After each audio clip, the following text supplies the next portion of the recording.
Welcome to our channel friends. ಇವತ್ತು ನಾವು skin moisturising remedy ನೋಡ್ತಾ ಇದ್ದೀವಿ. ಇದು ಹೋಮ್ ಮೇಡ್ ರೆಮಿಡಿ. ನಾವು ಇಲ್ಲಿ ಮಾಯ್ಶ್ಚರೈಸಿಂಗ್ ಪ್ಯಾಕ್ನ ನೋಡೋಣ. ಬಿಕಾಸ್ ಆಫ್ ಇವಾಗ ಚಳಿಗಾಲ ಶುರು ಆಗಿದೆ.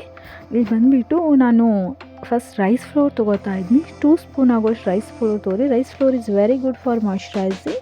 ಇದು ನಿಮ್ಮ ಸ್ಕಿನ್ನ ಸ್ಕ್ರಬ್ ಮಾಡೋದ್ರ ಜೊತೆಗೆ ಮಾಯ್ಶ್ಚರೈಸಿಂಗ್ ಎಫೆಕ್ಟ್ ಕೊಡುತ್ತೆ. ನಾನು ಇದಕ್ಕೆ 2 to 5 ಡ್ರಾಪ್ಸ್ ಆಗೋಷ್ಟು ಕೊಕೊನಟ್ ಆಯಿಲ್ ಹಾಕ್ತಾಯಿದ್ದೀನಿ. ಕೊಕೊನಟ್ ಆಯಿಲ್ ತುಂಬ ಒಳ್ಳೆಯದು ಸ್ಕಿನ್ನಿಗೆ. ಅಲಾಂಗ್ ವಿತ್ ಇವಾಗ ನಾನು ಸೇಮ್ ಕ್ವಾಂಟಿಟಿಯಷ್ಟು ಆಲ್ಮಂಡ್ ಡ್ರಾಪ್ಸ್ನೂ ಹಾಕ್ತಾಯಿದ್ದೀನಿ. ಆಲ್ಮಂಡ್ ಡ್ರಾಪ್ಸು ಇದು ಆ್ಯಂಟಿ ರಿಂಕಲ್ಸ್ ಆಗೋದನ್ನು ತಡೆಯುತ್ತೆ. ಆಲ್ಮಂಡ್ ಆಯಿಲ್ ನೀವು ಎಷ್ಟು ಯೂಸ್ ಮಾಡ್ತೀರಾ ಸ್ಕಿನ್ನಿಗೆ ಅಷ್ಟು ಒಳ್ಳೆಯದು. ಇಲ್ಲಿ ನೋಡಿ, ವ್ಯಾಸ್ಲಿನ್ ಅಂತೂ ನಿಮ್ಮ ಏಜಿಂಗ್ ಇವಾಗ ಕಣ್ಣು ಹತ್ತಿರ ಅಲ್ಲ ರಿಂಕಲ್ಸ್ ಎಲ್ಲ ಆಗ್ತಿರುತ್ತಲ್ಲ, ನೀವು ಕಂಟಿನ್ಯೂಸ್ ಆಗಿ ವ್ಯಾಸ್ಲಿನ್ ಯೂಸ್ ಮಾಡೋದ್ರಿಂದ ರಿಂಕಲ್ಸ್ ಎಲ್ಲ ಕಮ್ಮಿ ಆಗುತ್ತೆ. ನೀವು ಇದು ಕಂಟಿನ್ಯೂಸ್ ಆಗಿ ಯೂಸ್ ಮಾಡಬೇಕು. ಇದನ್ನು ನೀಟಾಗಿ ಮೂರನ್ನ ಮಿಕ್ಸ್ ಮಾಡ್ಕೊಳ್ಳಿ. ವ್ಯಾಸ್ಲಿನ್ ನೀವೇನು ಸಪ್ರೇಟಾಗಿ ಮೆಲ್ಟ್ ಮಾಡೋ ಅವಶ್ಯಕತೆ ಇಲ್ಲ. ಒಂದ್ಸರಿ ನೀವು ಇದರಲ್ಲಿ ಹಾಕಿದ ತಕ್ಷಣ ತಂತಾನೆ ಮೆಲ್ಟ್ ಆಗೋಕ್ಕೆ ಶುರು ಆಗುತ್ತೆ.